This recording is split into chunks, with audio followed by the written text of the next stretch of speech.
उपमुख्यमंत्री सुनेत्रा पवार यांनी प्रदीप कंद यांना फोन केला। कंद यांना त्यांनी उमेदवारी मागे घेण्याची विनंती केली। विधान परिषद निवडणुकीत महायुतीत लढाई नको यासाठी त्यांना फोन केला। विक्रम काकडे यांच्यासाठी सुनेत्रा पवार यांनी कंद यांना फोन केला, तर प्रदीप कंद थोड्याच वेळात आपला अर्ज देखील माघारी घेणार आहेत। पुण्याच्या जागेसाठी विक्रम काकडे यांच्याबरोबरच सुनील टिंगरे आणि आता तिसरीकडे प्रदीप कंद यांनी देखील आपला उमेदवारी अर्ज दाखल केला होता।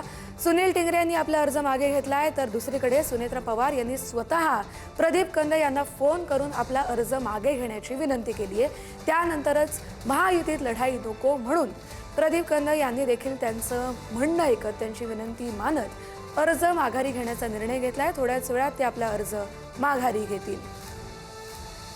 उपमुख्यमंत्री सुनेत्रा पवार यांनी प्रदीप कंद यांना फोन केला। त्यांना फोन करून विनंती केली की आपल्या महायुतीतच प्रतिस्पर्धी नको, त्यातच लढत नको म्हणून तुम्ही आपला पुण्याच्या जागेसाठी दाखल केलेला राज्याचे मुख्यमंत्र्यांची आम्ही भेट घेतली। माझ्याबरोबर राहुलदादा कुल आमदार हे पण होते आणि सन्माननीय राज्याच्या उपमुख्यमंत्री सुनेत्राताई पवार यांचा सुद्धा आज सकाळी माझ्याबरोबर बोलणं झालं आणि त्या ठिकाणी आमच्या सर्वच महायुतीतल्या वरिष्ठ नेत्यांचा सन्मान ठेवून आज या ठिकाणी उमेदवारी अर्ज मागे घेण्याचा निर्णय मी घेतलेला आहे। नाही, प्रामाणिक कार्यकर्त्यांना आश्वासनाची आवश्यकता लागत नाही। पार्टीचा आदेश, सर्वोच्च नेत्यांचा आदेश हे आमच्यासाठी खूप महत्त्वाचं आहे आणि त्यांनी सांगितल्यामुळे आम्ही निर्णय घेतलेला आहे।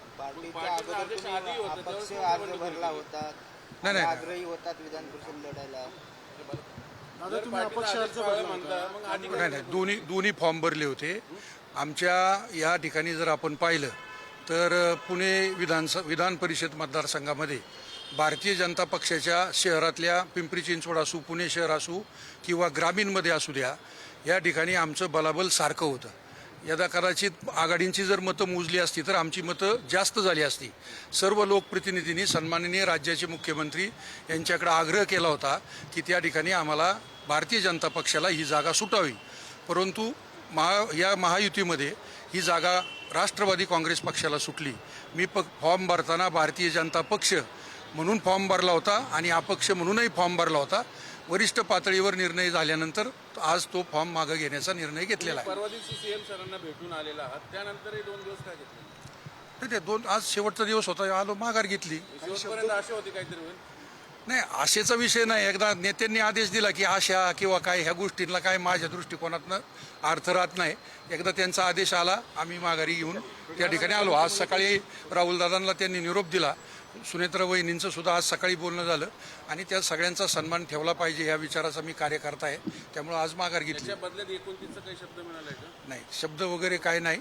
शब्द म्हणण्यापेक्षा शब्दाचा मी विचारलंच नाही किंवा राहुलदादांनी विचारलं नाही की बा पुढं काय हे विचारलंच नाही। नेते कार्यकर्त्यांची काळजी घेणारी आहेत, ते निश्चितपणाने काळजी घेतील। काय नेमकं झालं आता? देवेंद्र फडणवीस यांनी मध्यस्थी तुमची फळाला आली? साधारणपणे पुणे जिल्ह्यातील भारतीय जनता पार्टीच्या बऱ्याचशा आमच्या कार्यकर्त्यांचा आणि नेते मंडळींचा आग्रह होता की आपलं बलाबल चांगलं असल्यामुळे ही जागा भारतीय जनता पार्टीला मिळाली पाहिजे। ती भूमिका आम्ही 6-7 आमदार आणि काही प्रमुख कार्यकर्त्यांनी माननीय मुख्यमंत्री महोदयांसमोर मांडली आणि त्यांनी त्याच्यावर विचार करून आपण योग्य तो निर्णय घेऊ असं आम्हाला आश्वस्त केलं होतं। त्याप्रमाणे पक्षस्तरावर, महायुतीच्या स्तरावर निर्णय झाल्यानंतर आज माननीय मुख्यमंत्री महोदयांनी दिलेल्या निरोपाप्रमाणे माननीय प्रदीपदादा कंद हे आज निवडणुकीचा अर्ज मागे घेत आहेत आणि त्याच्यामध्ये महायुतीचा जो निर्णय झालेला आहे त्याचा सन्मान करण्याची आमची भूमिका आहे। महायुतीचं मौर्य पण माघार घेत आम्ही असं नाही, त्याची आत्ता तरी काही माहिती आमच्यासमोर नाही आहे। असं हवं असं वाटतं?